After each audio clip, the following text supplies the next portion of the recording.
am Vinnie Tortorich. Folks, your good intentions have been stolen. But don't worry, I'm here to help you get them back. You may be soft and succulent at the beginning of this process, but hang in there. Before long, you will be lean and mean, guaranteed. Just like our guest today, the beautiful Miss Hilary Boynton. Yeah. Hilary, I didn't know what to think about you and what to talk about. I was like, all right, somebody else with a cookbook. Here we go. Right. Here we go. But you did something really interesting. You were living up in Topanga Canyon in California. And for the rest of the world, you want to talk douchebag central. You're talking Topanga.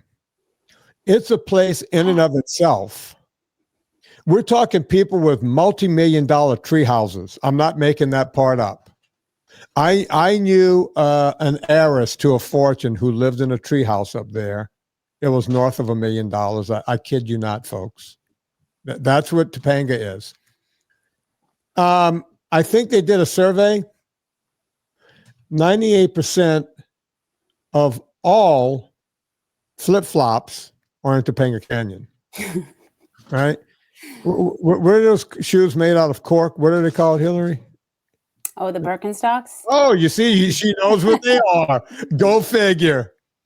99.9% of all Birkenstocks, they happen to be in Topanga Canyon. This is one of those places. So it makes me wonder where look, you want to talk about vegan on top of vegan crime. You go get yourself into Topanga Canyon. You're going to find yourself some vegan. More patchouli oil is in Topanga Canyon. More BO is in Topanga Canyon than anywhere else. But this woman, she rose above. And she figured something out because she came out of the ashes of Topanga. Speaking of ashes, did it burn in that last thank fire? Goodness, no. Right up to the center. Well, part of it, the backside. Yeah, people lost their homes, but the downtown was saved. Thank God. Topanga has a downtown. Yeah. Topanga has a little downtown. You blink, you miss it. You want to buy some minerals, you go to downtown Topanga, and you can, when you're not buying tofu, you get yourself some minerals. I'm giving Topanga a lot of crap, but I rode a bike through Topanga Canyon more times than you can shake a stick at when I was training for all my races. And it is a pretty cool place. And when you find out what this woman did, it's almost hard to believe that you lived in Topanga Canyon. So let's start with that. How did you end up? First off, can I say your age, Hilary? Yes, you can. Yeah. 50 years old, 5 kids. 50. It's hard to believe. 5 kids. I mean, you don't look like a woman who had a kid, much less 5. Vinnie, you're trying to butter me up. Listen, I'm like, oh boy. Listen, well, I feel pretty great. I feel pretty great at 50, I have to say. Okay, so oldest kid. How old is your oldest kid? I have triplets that are 21. So you have 3. Those are my 3. Then at 18, and my baby just turned 17 yesterday. So so good. They're going to all. You're going to be empty. You won't know what to do. You're going to be an empty nester, and you're going to. I can't even imagine. It's kind of surreal. It's like, wow, where did it go? Just crazy. All right. So, and by the way, folks, I'll say it at the end of the show, and I'll tell you, this woman wrote a great cookbook called Heal Your Gut Cookbook. And the reason I brought up Topanga Canyon and the whole hippie thing is because there's a lot of tofu. There's a lot of quinoa being served in Topanga Canyon. You go to the Seventh Ray or any of those restaurants, good luck finding anything good to eat. Mm-hmm. Well, I don't really go out to eat, but right. I don't know. I have. You're telling me it's not as good. There's not a lot of places to go out to eat, but you can get a good meatball downtown. Yeah, and look, you can scamper right over and go to Saddle Peak Lodge and get yourself some elk. That's not too far from Topanga Canyon, so you do have places to go to. You do. There's a variety. But you don't think of a woman telling people to eat right in Topanga Canyon, right? I don't think of myself that way. Say Okay. that How do you again. think of yourself? What'd you say? What was the question? Well, you don't think of people telling people that eating meat Oh, is a good thing in Topanga Canyon. there's a variety of opinions, I feel like. And I think we've been at the school for, almost a decade into feeding kids in the community nutrient dense food. So I think a lot of awareness has come in around, living symbiotically with all that surrounds us and lives within us, right? Having that relationship, that reciprocal relationship with the animals and the land and that give and take, right? So I think I'm at a nature-based school, so it's really important. And that's part of my story is, why I became a lunch lady. Again, you don't look like the lunch lady that we had at my school. That's for sure. So let's go back 11 years before you got there. What was being served? This school didn't exist. Oh, it didn't. So I got there in the second year. So when do you want me to tell you how I got there? I would love you to tell me how you got there. Okay. I'll give you the kind of the background of how we ended up in Topanga, because it really was just kind of a unfolding, and Topanga just welcomed me in. But I lived in Massachusetts outside of Boston for about 20 years and got married at 25. I was talking to you earlier about in high school, I fell for the fat-free propaganda and really was like, hook, line, and sinker. Developed an eating disorder, afraid of fat. Fat was going to make me fat. And I was an athlete and, strong and muscular, but just worried about gaining weight. And I went on to play soccer at UVA, where you are. And a lot of people on my team, it was just a thing. Everybody was kind of fearing fat. And it was the carb-loading and all of that. So putting mustard on our salads instead of dressing and, ketchup and bagels with fat-free cream cheese, pasta with red sauce, all the things. So, I was just very fanatical about it. I just was super afraid of it. And I got married at Hilary, if you don't mind. What year were you at UVA? I graduated in 96. So okay, because that's very important that, around that time, the whole term was, if you don't eat fat, you can't possibly get fat. And by the way, you're a little too young to remember this, but that started around 1983 with one book, right? We were already heading in that direction because of Ansel Keys and what happened. I did in my first documentary, Fat, a documentary. We go through that whole history of Ansel Keys and the McGovern Committee and all that good stuff. But it wasn't until around 1983. In 84, I was in Aspen training some, important people, the jet setters. And this book was really popular back then. It was called Eat to Win. Do you remember that book at all? But it sounds familiar. Yeah. A guy named Robert Haas, he called himself Dr. Robert Haas, claimed to have taken all the weight off of Martina Navratilova. I remember her, yeah. You probably don't remember when Martina first got here in the early 70s or whatever. She was a phenomenal tennis player, but she had a lot of cellulite. She was a bulky girl, right? Really? I think of her as like tall and skinny from my memory. You think of her as being statuesque. She had ripped out abs and the whole thing. Well, she was just a phenomenal athlete who got on the right diet and started eating right. And she was ripped like a bodybuilder back then, right? And that's what people started going, oh my God, look at those hamstrings, look at those calves, look at her abs. Like whenever the tennis shirt would flip up a little bit, you see the striations in her stomach.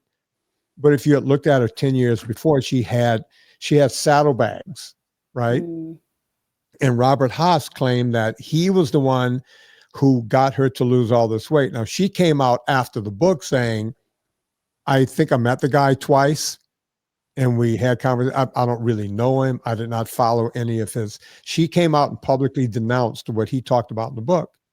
But the damage was done. Hey, you want to look like Martina Navratilova? Eat all the sugar you want. He was the one that came up with the term fat burns in the flame of carbohydrates. You ever hear that one? That was a big thing in the 80s, right? That's where it all started. Carb load, eat pasta, eat rice. If you want to be an athlete, we were doing these pasta feeds. I'll tell you something else we were doing back then before you guys came around in 96. And I did this, by the way. I used to run races in the early days of triathlons and all that kind of stuff after my football career was over with. And they would tell us, if your race is on a Saturday, stop eating carbohydrates on Monday or Tuesday. Just cut them out. Just eat protein, right? Just eat dry protein. Eat tuna fish, eat white meat chicken. Just eat, you can have egg whites. Opposite of what we did. And then the day before the race, like on Friday night, do a big pasta feed. Because somehow magically the cells in your body was going to soak up even more carbohydrates because of the big deficit that you left for like 3 days or 4 days. And that was the protocol. It sounds crazy when you hear it now, right? Yeah.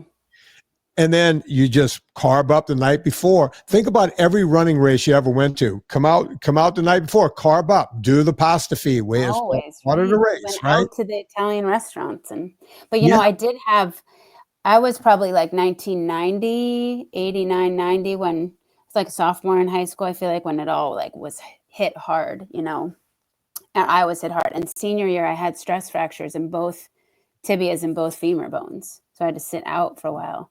It's so fascinating to look back and think how it just so fell for it so hard. Well, it was all we knew. It was all we knew. It was like, oh wow, makes so much sense. And then I went down to UVA. It's like everyone's tall and skinny and gorgeous and these Southern belles, and I was like, like trying to keep up, but it did not serve me. So yeah. And look, by the time I got to, my first job was teaching strength training at Newman School in New Orleans. Newman School, you were talking about Viewpoint earlier. It's the Viewpoint of New Orleans, right? It's where all the Manning kids went, including now Arch Manning, who just, the kid that's tearing up college football right now. I was the strength and conditioning coach there. Now, I graduated high school in 81. I'm teaching there as only the strength coach in 85. I'd already seen in those 5 years that kids were getting thicker, right? The kids didn't look the way they looked. They did in 81. I already saw a thickness. And by the time I left there in 1990, when I moved to LA, they were getting downright fat. Not the athletes, right? But the kids I saw around the athletes, some of the swimming kids were getting fatter and fatter. I literally that fast. And then you come around in 96, you're in college, and you guys are doing this full bore, right? Yeah. Oh, yeah. We were all like sick in the head, just like really avoiding it. We would drink like crazy, being at UVA, but we didn't. It was just like, I can't imagine what my body was trying to process. Just all the sugar, everything breaking down to sugar. Yeah, it's a nutty feeling. It's a nutty thought. The fact, did you get fat at all in college or because of athletics? Yeah, I remember like I was on Accutane twice. Then they put me on the birth control pill, and I was just a mess. And I remember going to the doctor and weighing myself, or they weighed me, and it was like, I can't remember, it was like 139, 149. I think it was like 139, which is like, I'm like 120, but I guess I was probably more than a little bit because I was like really, bulking up. But I was like, what? Like, I just couldn't believe it. It was like I mean, now I'm lighter than I've ever been and eat more fat. I just eat butter straight from the stick. Like everybody, my birthday cake is a stick of butter. So it's like, it's just like my staff literally brought me a stick of butter with flowers on it for my birthday. So it's just so fascinating. Like I've never eaten so much fat in my life and so much lighter, and yeah, I was like puffy. I was inflamed. I would say I wasn't like, you wouldn't look at me and be like, oh, she's obese or anything, but but then I was like working out. I was always working out, to burn off everything. And it was intense. I was like playing, a lot of intense sports. So, but there was a period I do remember that weight where I was like, what? Like it just felt off. If you don't mind me asking, how tall are you? 5'4.5". Okay, so yeah, 120 to 125 would be normal for an athlete at that Yeah, at that so height. probably like 125 would have been a good, I'm Yeah, of right in the middle there. My wife and I have talked about this. She grew up in Europe and she was a model, big time model, and then became an actress. And I would say to her back in the 70s, she started modeling when she was 15 or 16 or something, right? And I said, what was the game plan for you guys? Because they have to be stick thin all the time. That was the look. And my wife is like 5'8", 5'9", and built still at 63 is willowy, right? Just willowy type of stature. It's naturally thin. And I said, you had to be in a bikini every other week, somewhere in Germany or, wherever. What was the diet? And she said, we would literally go out and smoke a cigarette. That was back when you could smoke in restaurants, right? That sounds foreign today. We would smoke a cigarette and look at our salads. That was dinner. We would just stare at our salads. It was just not eating. And, she met me in 2007. And pretty quickly, when she saw what I was eating, it was like, wait a minute, you don't seem to gain any weight. But at the time, I was still an ultra cyclist, and I was just coming off of leukemia. I met her when I got leukemia.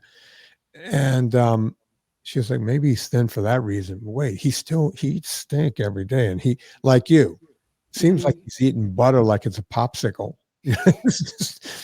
What's going on, right? And when I explained to her that we don't get fat based on calories, it's all based on hormones and how, our hormone. And she, like anything, she tried it for a while. And at 63, her body looks better now. And I'm not saying that she won't hear this podcast because she hates me and she'll never listen to it. But her body is better at 63 than it was at 43. And I kid you not, she's a 63-year-old woman with abs. Wow. With an ass, with, all the things when you're not eating the proper amount of protein starts to wane. And by the way, she became an ultra runner at some point, right? And was eating like that. She's not ultra running anymore. She still exercises every day, but she looks completely different. She never knew that you could do that, right? They thought so liberating once you're like, what? It's so liberating because you're basically starving all the time, just white-knuckling. Satiated, yeah. Have you ever thought about, I know you have, but I want you to think about it and answer it. Have you thought about how much better an athlete you would have been in college had you known this information? Yes. I can't even, it just would have been so different. It would have been a game changer. Yeah, I remember yoga coming out like when I was like 25 too, just even like stretching and even just being mindful of my own body and really in tune with my own body. I was like, God, that would have been a game changer with just like the self-awareness and the you have to have a competitive nature, of course, but just sort of focusing on yourself, right? And being the best version of yourself. And I don't know, there's so many things. It's changed so much. I wish I could go back. I still have dreams about playing soccer, but I blew my knee out skiing and don't really want to risk that happening again. But it is weird, right? Because you never not think of yourself as an athlete when you get old. Oh yeah. You're just like in my dreams, I'm just like rip it down the field and like all the things. Then I'm like, yeah, that's not. Yeah. You ever have the dream that, someone gets hurt on the pitch, and they're like, look up in the stands and like, wait, Hilary's up there. Can you suit up really? You ever have the suit up dream? No. That's not a dude thing, right? Maybe. Yeah, I think that's a guy thing. It's like, that's awesome. Yeah, my old ass. The hero. He's right there in the stands. Just bring him on down. Oh, wait, Vinny's up there? Yeah, I played with him in college. Get him down here. Get him down here now. I just thought of someone who might have been Maybe he's younger than you. Did you know any of the football players back when you played soccer? Some of them, yeah. Does the name Crutcher come to mind? You know anyone? Oh, what's his first name? That's his first name, Crutcher. Oh, Crutcher? No. Yeah, Crutcher Reese. Mm-mm. He might have been. I think he's a little younger than you, maybe. Maybe. Yeah, maybe younger. Let's see. What year were you born? 74. Yeah. He's way. Yeah, he came about. He came. He's probably 45 now, 43, something like that. Just a little baby. Yeah, he's tiny. Yeah, he played. He was a tight end for UVA. So how do you happen on to figuring out what to eat, and when did that come about? Did you just wake up one morning and go, "Huh, I can use a steak," or what happened?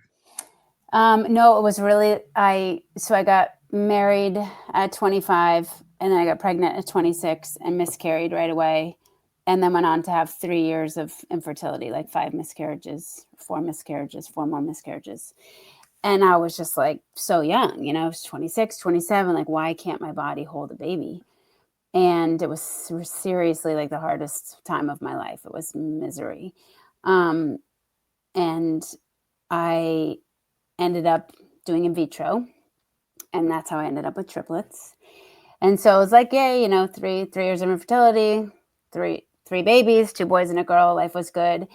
And I started to wake up a little bit, like I wanted to feed them well. And there was a little health food store down the street. And so I was like, you know, organic had come in. So organic was in my wheelhouse, you know, but it was like organic cereal and organic pirate booty and, you know, more like processed foods. If it said organic, it was sort of like if it said fat free, I was all in. I mean, in college, I remember looking down, like if it just said 0 fat, whether it was shredded mini wheats or whatever, I was like, great, no fat. So if it said organic, then I felt good about it. And then when the triplets were 3, I thought, you know, maybe we should try and have 1 baby and see what it's like, just have 1. And I came from a big family. So all of a sudden I got pregnant on my own. And he stuck. And then when he was 6 months old, I was pregnant again. So all of a sudden I had 5 babies under the age of 4. And it was my 4th baby that was my impetus to change. He was like covered in eczema head to toe at like 2 months old. And that was like, I was drowning. I was like headed towards some sort of autoimmune something, whatever. It would take like 10 seconds for my right eye to open in the middle of the night. I thought I had shingles. Like I was just like survival mode and living off of balance bars myself. Like nobody taught me about preconception, during pregnancy, postpartum eating. Like no one was bringing me bone broth or anything. That just, you know, was survival, like going takeout, whatever. But this eczema baby was just so challenging, and I tried everything, and I didn't want to put him on the steroid cream and all that. And finally, a pediatrician friend of the family said, you know, you've got to put this poor child on steroid cream. Like he's suffering. And I put him on steroid cream and Zyrtec twice a day. And sure enough, he like slept through the night. I used to have to like pin him to my body for like 2 hours to prevent him from scratching. And so I was like, oh, wow, this is like really works. And he's sleeping through the night. And then slowly I started to see that if I didn't put the steroid cream on, then the eczema would just flare. So that instinct of mine was like, you know, this is like a Band-Aid, and not getting to the root cause of what's happening. And every doctor was kind of like, you know, he might just have asthma, eczema, and allergies. They just run hand in hand. He might outgrow it. We don't know. And ironically, I had stumbled upon the work of Jamie Oliver, who's over in England, and Alice Waters here in California doing like farm to school stuff. And Jamie Oliver was all about changing school lunches. And I was like, we need to change school lunches. And my kids weren't even in school yet. And I met this woman who had tried to change school lunches. And she said to me, I went to her house and she's throwing these brochures at me with Weston Price this and Weston Price that. And I had no idea what she was talking about.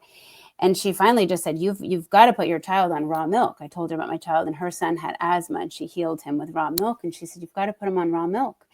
And I was like, what is raw milk? I'd been drinking my skim milk for all these years, but I was desperate. And there was this like co-op that, you know, she and her family were picking up raw dairy, and they were like, we'll pick it up for you. So I put him on raw milk and cod liver oil, and he was totally healed, like in a matter of couple months, like no eczema, no allergies, no asthma.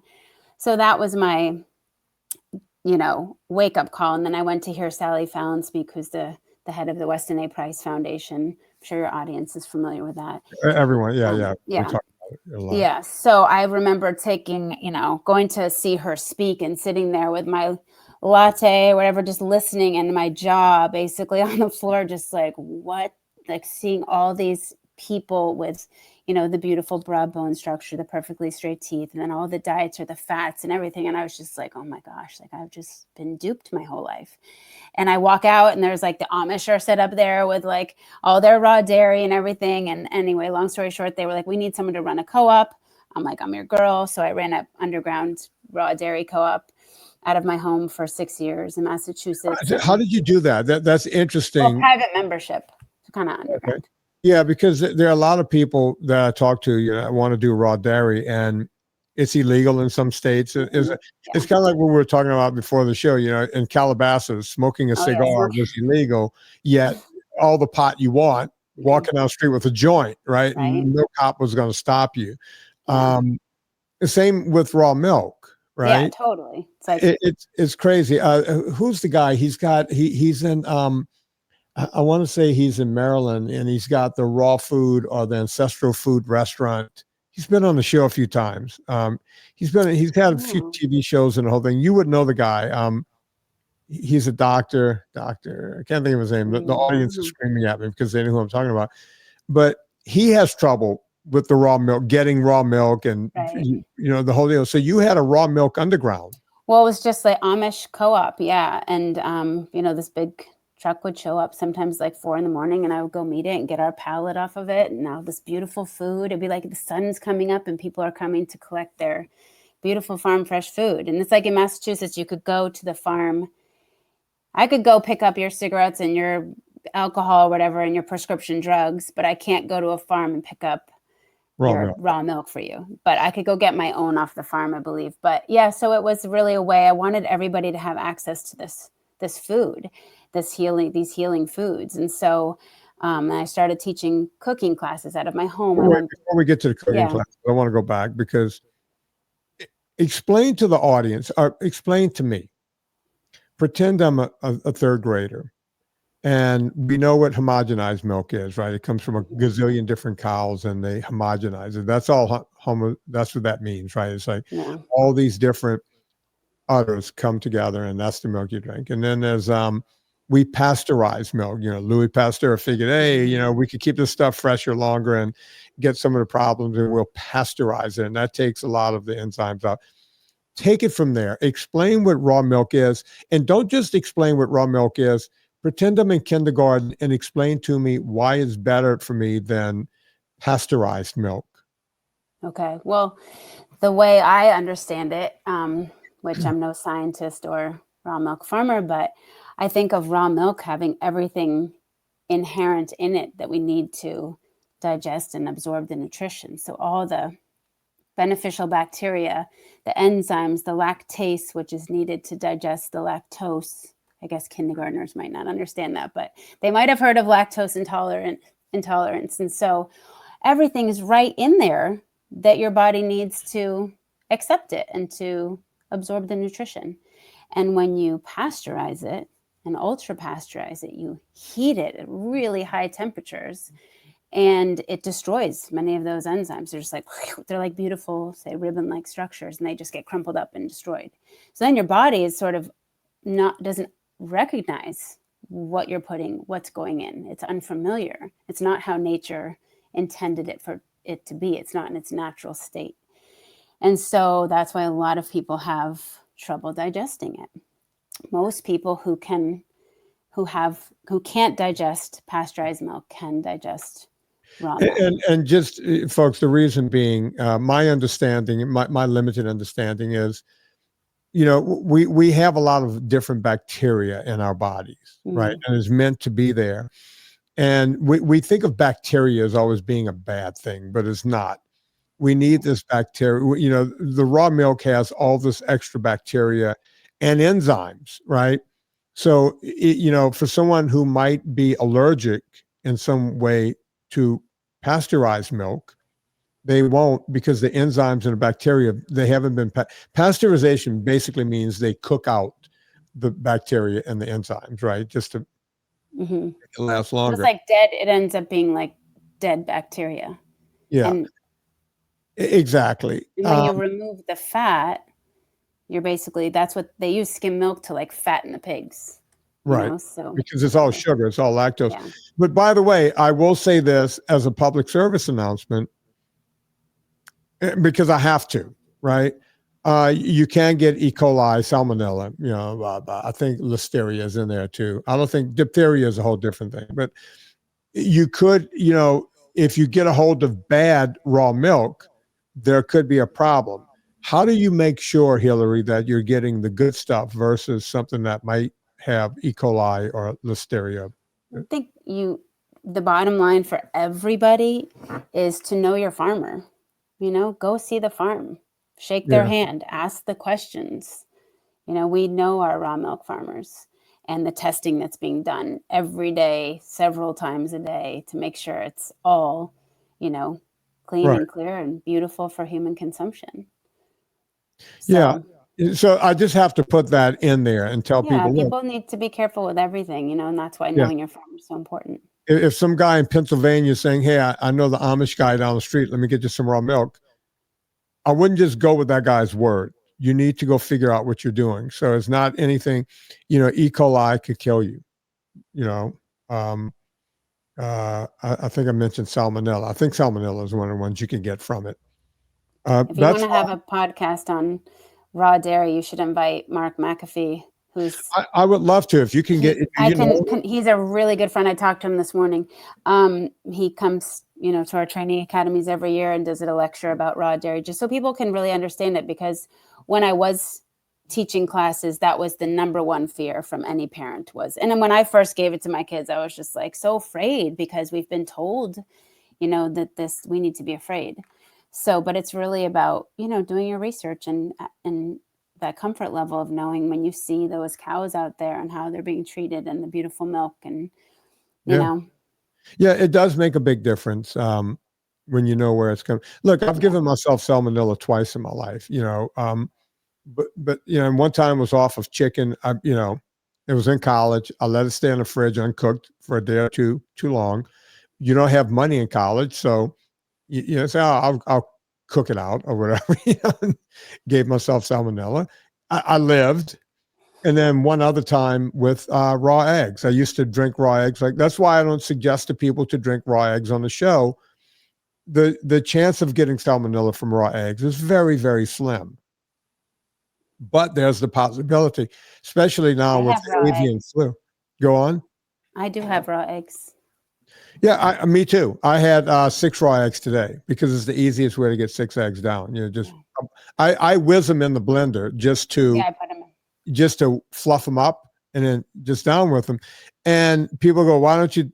I can't wholeheartedly suggest it to everyone, because if you get sick from, salmonella or worse, now we have avian flu, and, those are all possibilities that you could cook out of an egg.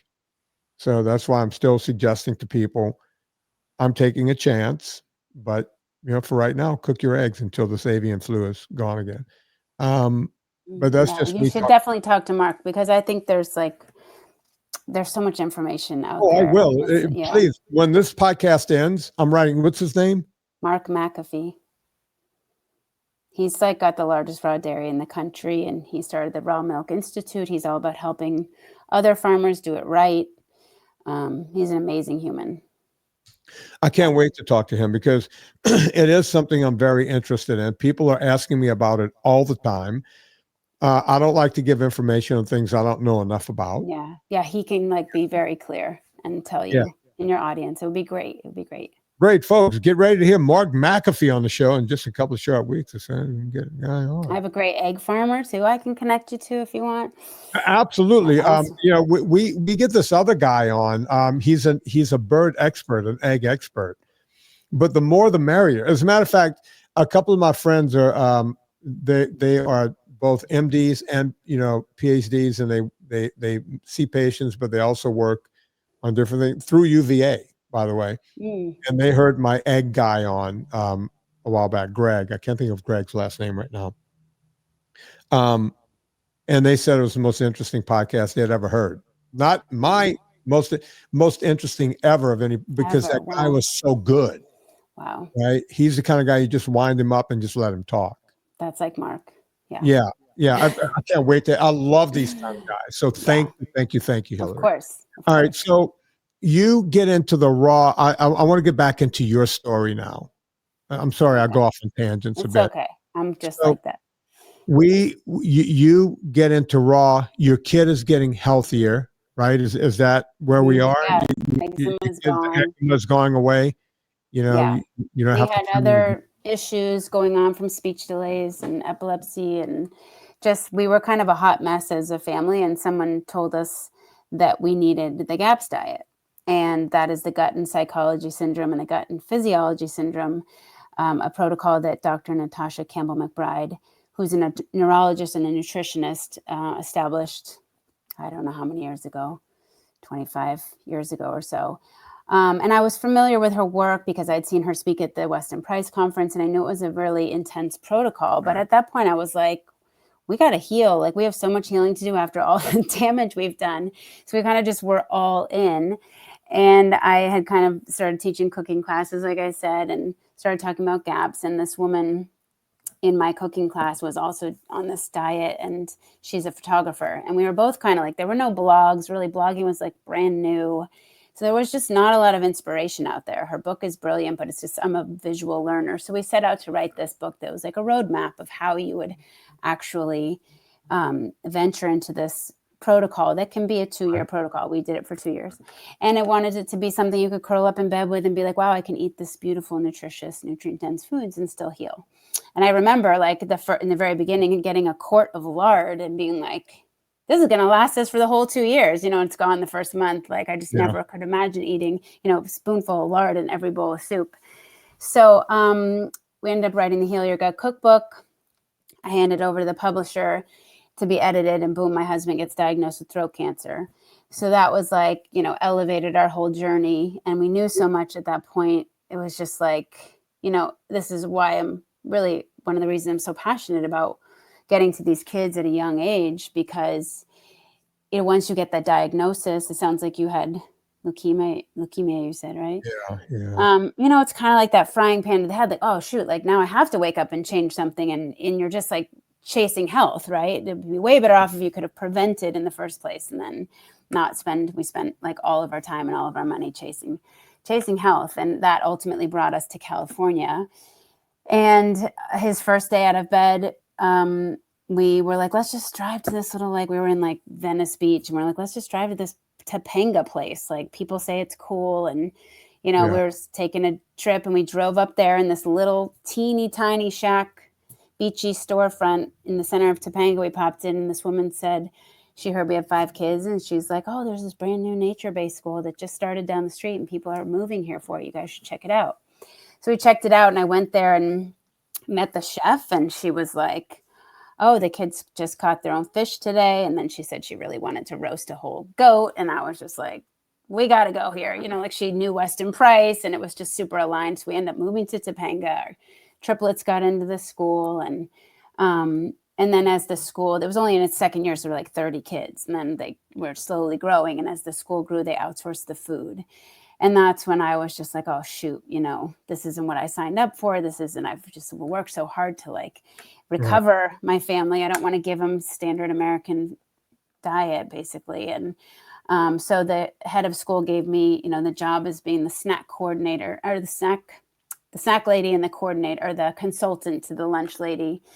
And I just like went to town. I was just like all in, and like went to the farmers markets and made this beautiful spread at snack, and basically kind of just fed them lunch for snack. And halfway through the year, the head of school ended up giving me the keys to the kitchen to become the lunch lady. And, I didn't know what I was really doing. I knew how children should be fed, but I've never worked a day in my life in a commercial kitchen, or went to culinary school or anything like that. But I just was like, let's do it, And so I just sort of bootstrapped it from that day forward, and now we're almost a decade in, and I believe we have like the most nutrient-dense school lunch program in the country. So it's amazing to be able to witness just so many transformations, and the ability to feed kids real food and get to them at super young ages. And it's like this beautiful bottom-up approach to where these kids go home and start talking about it with their parents, and the parents are like, what's happening at school? And we invite the parents in for parents at lunch, and usually invite a farmer. Tomorrow we have it's called Pal Day, Parents at Lunch. Tomorrow we have a rancher coming in, this badass female rancher from Bakersfield, and we're going to highlight her and highlight her chicken, and she'll get to talk to the parents. It's all about connecting everybody to their local food systems. And so it's just this beautiful, joyful thing that happens every day. And that's where I am now. And we've started a training program to train other people, not just school lunch chefs, but anybody and everyone who wants to learn how to cook and eat and live and thrive free of disease. Do you think it's possible for this to go on? I'll give you an example. One of my co-hosts, she's no longer with me because she ended up on a national radio show again, and it precluded her being on podcast. Gina Grad, you may have heard her out in California. She was with Tim Conway Jr. for a long time on AM radio, and a bunch of other people, Adam Carolla. Gina has a stepson, and he goes to a public school in Beverly Hills. And she would send me a text of what came home in his, because he would want to eat what he called Vinnie food, right? Because he wanted to be cool like his dad, because his dad eats Vinnie. My whole thing is NSNG, no sugars, no grains, right? Eat meat, eat real food, pretty much what you're talking about here. And so the kid wanted to be cool like daddy and eat Vinnie food. And he would come home with all the stuff. And one day Gina took all the stuff out of his lunchbox, out of his backpack. She spread it out on the table, and she took a picture and sent it to me. And I wrote back, wow, that's one hell of a week. And she wrote back, that's today. There were things like Swedish fish, gummy bears, ho-hos, you know. And I said to Gina, was there a protein in there of any sort? And she was like, yeah, I think they gave him pizza, and that was considered the protein. Yeah, right? It's really messed up. Yeah. And so that one kid would bring his lunch. One of the other things, and I'm not here to promote my products in your podcast, but my ultra fat, right? There's only, it's 4 ingredients. It's almond butter, raw almond butter. There's coconut oil. There's my electrolyte that I make at my other company, right? And there's just a little bit of vanilla just to give it oomph, right? To give it a taste. And that's it. There's nothing else. Everything is just raw ingredients. So you're getting everything you need. And we made that product because I'm an outdoors guy, right? I made the product. Every product I make for me, and I'm hoping other people will buy it. And so I was making it for people who do rim to rim to rim in the Grand Canyon, and people who climb Whitney. And I like going off and doing glaciers. I would bring my product with me on glaciers. I thought I was making it for other athletes. All of a sudden, we're selling. Well, we couldn't keep up. It's like, who's buying all this stuff?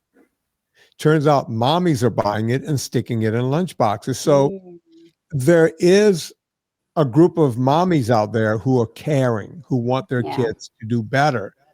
And when you're in Topanga Canyon at a small school, obviously you can do that, right? Yeah. How does Gina Grad over in Beverly Hills with her kid, how do they get that, when you're under government programs and government, right. We see what's going on with teachers and everything else. What about in Virginia, where we are here, or anywhere? How do we get this done? How do we take the groundswell that someone like you are creating and make it a bigger thing?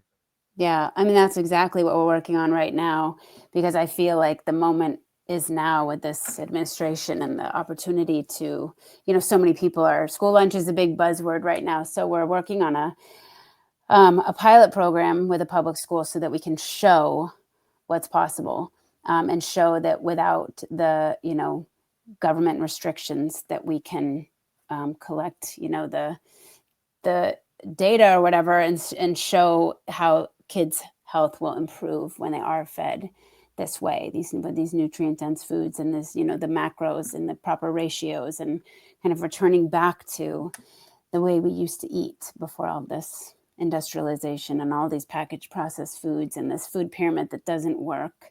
So we're working, we also have a nonprofit organization, where School of Lunch is the name of our company, where we run training programs, which are 5-night intensives, where we teach people all the value system and the basics. It's really transformative. So we've trained, we've transformed 5 private schools to go through this, but the goal really is that all kids have access to this. So we're working to raise funds to develop more tools. Like these schools, they all need the tools. From the parents need the tools to approach the schools, and then the schools need the tools to how to implement the change, because there's so much nuance in how you are going to tackle this massive problem right now. And each school is so different, whether they don't have cooking scratch kitchens, or they don't have the chefs, they don't have the knowledge. There's a barrier to entry with the food service director, the contracts with the Cisco's and the Airmarks. Like, there's a lot. So we need to give them the tools to be able to start. And we need to train more trainers to go in and actually be boots on the ground to help people transition. So it will take time, but I honestly believe if we can show, I got my foot in the door at I tried for a long time in Massachusetts to change the school lunches in the public school. And ultimately it was like unsuccessful and a big headache for many years. So I literally, when I got the keys to the kitchen, I was just like, okay, I've been given an opportunity to show what's possible. And I'm just going to show, that kids are thriving. And this is, it's okay to have saturated animal fats in your diet. And that's what keeps people satiated. We had this little kid, like the first year, I was the lunch lady, 6th grade student. We did this little documentary that's on our website, and unprompted, he said, I used to feel like this all day long, just up and down, up and down. And now I just feel like this, straight across. So, like most kids don't know what it feels like to feel good. And then when they're properly satiated.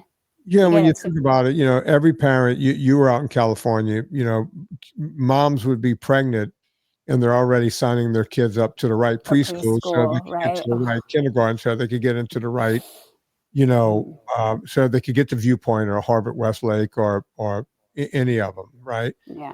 And they're doing all of that, yet the one thing they can be doing for their kid, giving them the proper nutrition, they're not even thinking in those terms. They're just worried not to give them peanuts, so that the kid with peanut allergy doesn't have a problem when they get to school. Hang on just a second. I got to pay the bills here. Folks, Villa Capelli olive oil is the best olive oil on the planet. Now, why do I say that? Well, because they write me a check every month. They really do. They write me a huge check. But I'm not just saying that because of the check. If you go back to the beginning, over almost 3,000 shows ago, go back to the beginning of this podcast. That's when Anna Vocino and I found Villa Capelli. I would drink it because we would do 3 shows in a row. My throat would get hoarse during the shows. And just like Italians, we would just sip this olive oil, and it had the Puglia pinch. It had this really nice, strong flavor. And we started talking about it on the show while we were sipping from shot glasses, and people started buying Villa Capelli. That's when Paul Capelli called us and said, hey, I don't want you guys to do this every now and again. I want you to do it every week. Here's some money. Go talk about my product. What we didn't know at the time, and we didn't know until we had the author of Extra Virginity come on to the show and talk about all of the stuff that goes on in the seed oil game, right?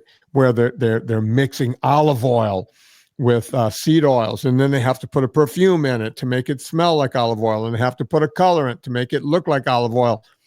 Folks, think about that. So a big giant company like Bertolli, you think that's real olive oil? You think they can make that much olive oil a year? Our country allows them to lie. You could cut oil up to 40% and still call it 100% pure olive oil. I'm hoping RFK Jr. does something about that. But until he does, we know that Villa Capelli is 100% pure olive oil made in Puglia. We know where it's made. Puglia is where the Stallone brothers come from, Frankie and Sly. That's right. You want some authentic Italians like Frankie and Sly? Go get Villa Capelli olive oil. You want to save 10%, put in promo code Vinnie, V-I-N-N-I-E. You'll save 10%. If you spend more than $125 after the discount, you will get free shipping. I see Hilary over there writing down. She's probably writing down Villa Capelli olive oil right now because she needs this to bring it to that Topanga school. Villa 100%. Capelli olive oil, promo code Vinnie, V-I-N-N-I-E, 10% off. And you're welcome. We're talking to Hilary Boynton. And Hilary, a couple of things. I often say on this podcast, in this country, we're breaking under the weight of our own weight. It's not just schools. Schools are a good start. I get a lot of calls from people in Fallujah, in the Middle East, and saying, hey, we're sitting on these bases just eating this crap, and we can't get good food. But I always say, I mentioned Groundswell. Nina Teichels and I are like brother and sister. I love Nina. And Nina, I just got to meet her. Yeah. Oh, did you? Isn't she great? She's great. Yeah, we're hopefully working on good things to come.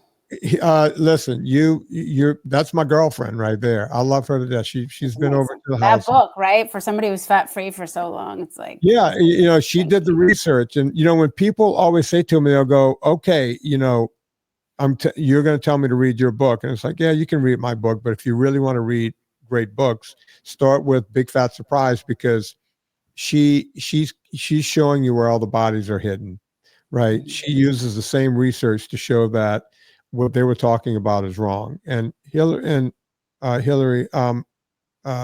Nina and I have had long conversations. We've actually had a couple of too many drinks going, we'll never get it done.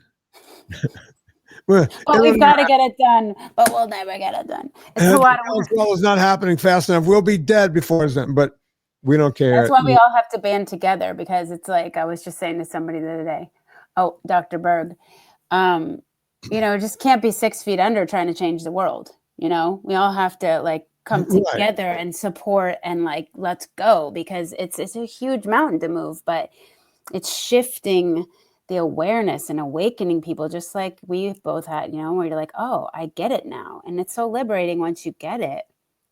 Everybody wants their kids to be healthy. They don't know another path. So you have to have somebody show you the way. You're exactly right. And everyone, a lot of people come into the space and they're trying to figure out how to make a living. And of course they come to guys like me that have been doing it for a long time. How do you make a living doing that? It's like, you know what? I just got on the internet and started yelling the truth, and somehow you make a living. Somehow Paul Capelli goes, hey, here, sell my product and I'll pay you. Somehow people buy your books. We've done 4 documentaries on the subject, right? And the first one was, you might have heard of Gravitas Ventures. It's the #1 movie Gravitas Ventures has ever released. Really? Yeah. Not the #1 documentary, the #1 movie. That movie did more. And by the way, we crowdfunded to get the money for that movie, right? We got over $250,000 just to do Fat documentary. Watch it if you get a chance. For sure. You get it on any VOD. You can get it on Amazon tonight for $1.99 or something. It's been out for years now, and you'll look at that and you'll get it. You know what? Get your boyfriend to watch, because if he was thinking about that rich roll vegan stuff we were talking about, that was way back. He's way smarter now. He's all in. It's the only movie that actually has a sequel to it. Yeah, good. Look, I mean, meat and fat. I had a buddy that was living up in Topanga Canyon, and he became a raw food vegan. And he started looking like crap, just absolute crap, within a pretty short period, like within 6 months. And that's what happened to my boyfriend. Yeah, pretty quickly. Really fast, lost his muscle. He broke it. He went into a glass door and cut his arm, and it wouldn't heal. Right. And then someone said to him at a party, like, are you okay? You look like you're sick. And it was really in a matter of fewer than 6 months, I think. This guy went 6 months, and the more he went raw food vegan, he was like, I'm feeling bad, so let me go deeper into this. I'm not doing it right? Because in Topanga Canyon, he was following some of these yaya people in Topanga. You know how it gets over there. Poor Topanga. It really is a magical place if people come. Come for really lunch, is. and I will. It's a beautiful place, but the bottom line is we both know there's some crazy rich people in Topanga Canyon with ideas. He was working one day. He had a high-pressure job. I won't say where he was. I don't want people to figure out who he is. He stood up, and he immediately fainted and cracked his head on a desk and was in a coma and almost died in the hospital. He was in the hospital, all based on a stupid raw food vegan diet, right? And that's when he came out, his wife said, either you listen to Vinnie or we're getting a divorce. Wow. Bottom line. Smart wife. Right. And the guy never looked better. So those are the kind of things I never talk about those things. When you bring up Topanga, like images come in my head of all those years I was working with rock stars and this guy and that guy, and they were all living in that Malibu Topanga area. I saw the craziness that goes on. Just I don't know how that craziness. So you seem to be like a beacon of light in that community by having people eat, goats off the spit and everything else, off the spit, not the spit. Slip there. It's pretty magical when people come in and, we don't eliminate anything, but we properly prepare everything. So we do have bread, but it's locally grown, freshly milled grains, and we make it sourdough. And, so it's really inviting. And I think when people experience it, it just feels so good to really sit down with your community outside and be eating local, beautiful, nutrient-dense foods, and then have this like satiety level where you're like, wow, I feel great. And you're not bloated and you're not, having stomach pains or running to the bathroom. Like you just feel good. Right. So it's like, wow. Yeah. And you see, that, and I know that, but I grew up in rural Louisiana on the bayou. Literally, a song's written. Creedence Clearwater Revival wrote songs about me.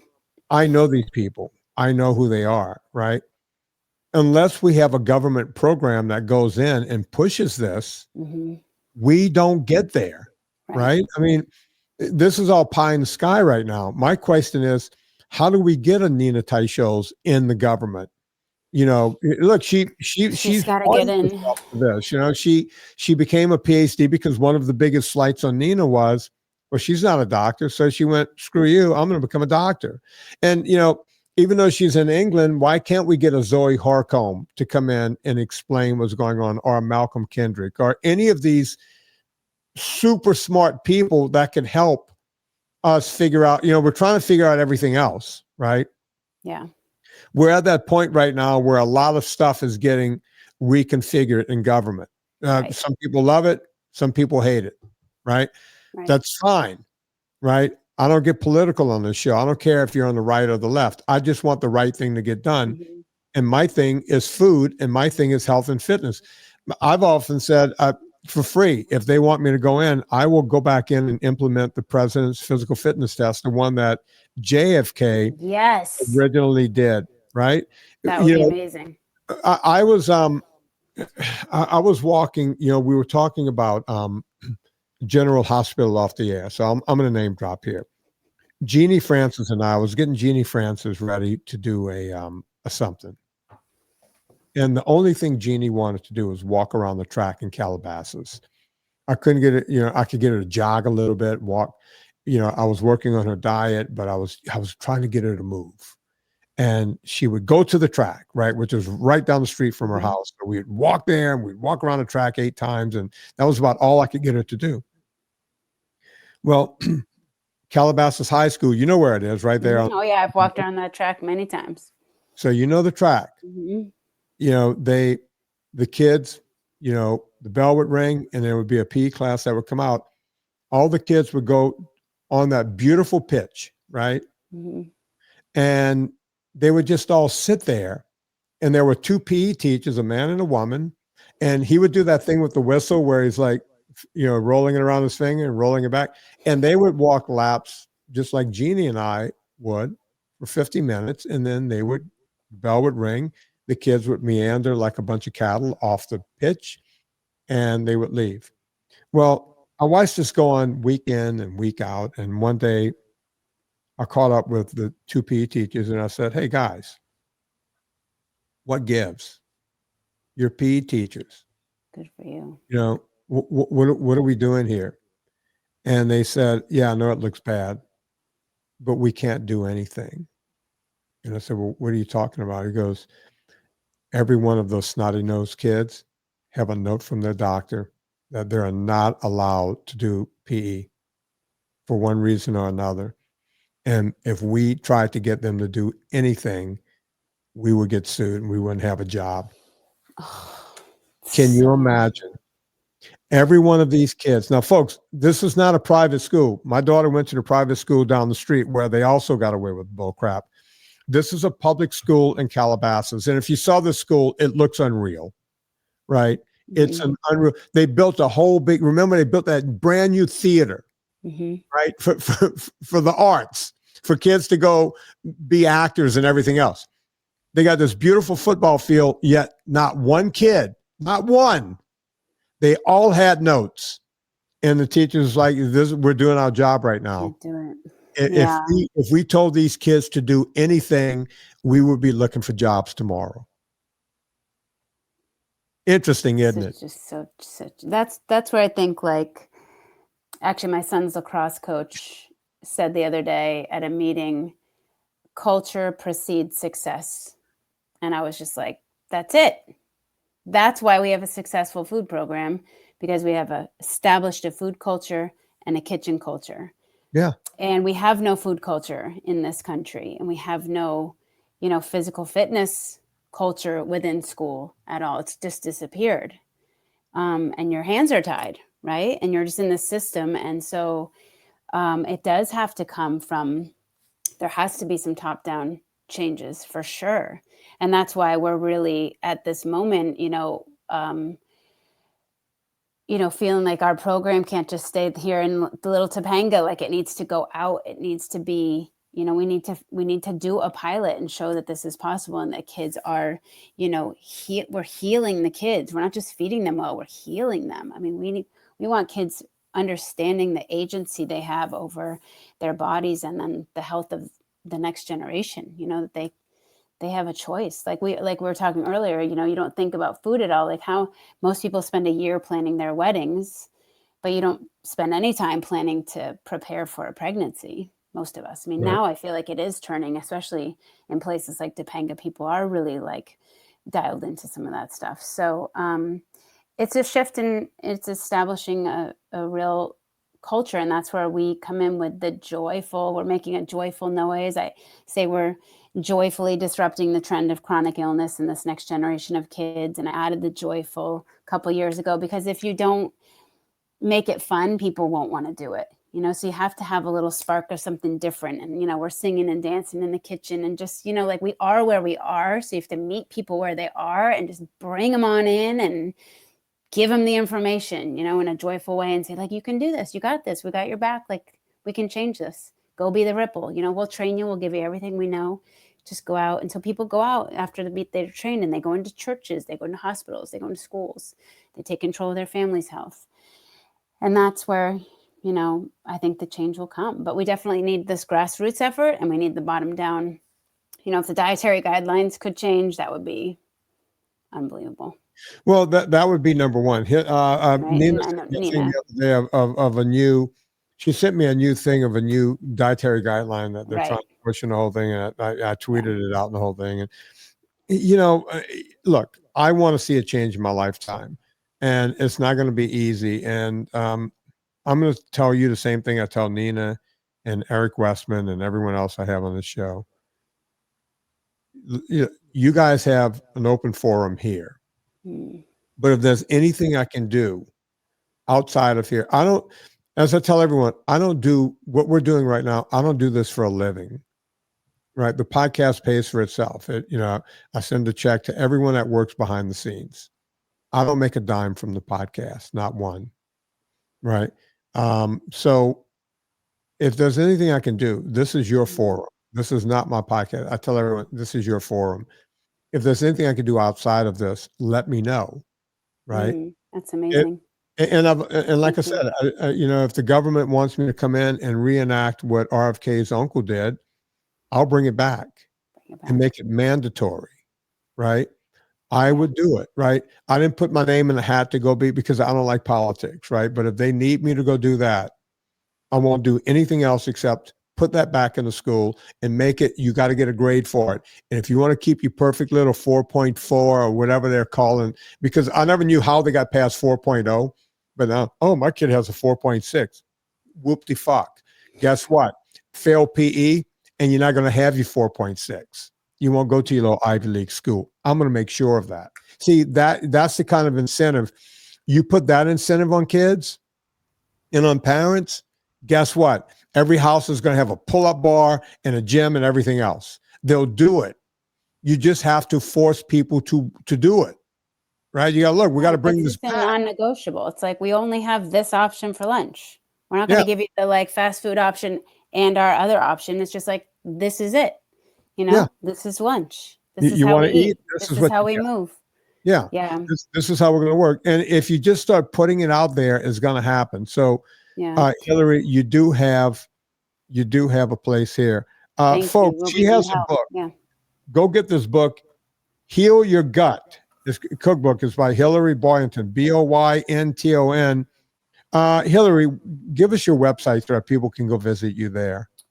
Schooloflunch.com. And then we also have Soul West Foundation, which is our nonprofit. And that is where I would appreciate that shout out to, to send people there, because my School of Lunch and the Manzanita School and the training academies, that's my baby. That's our lab. That's where we do everything.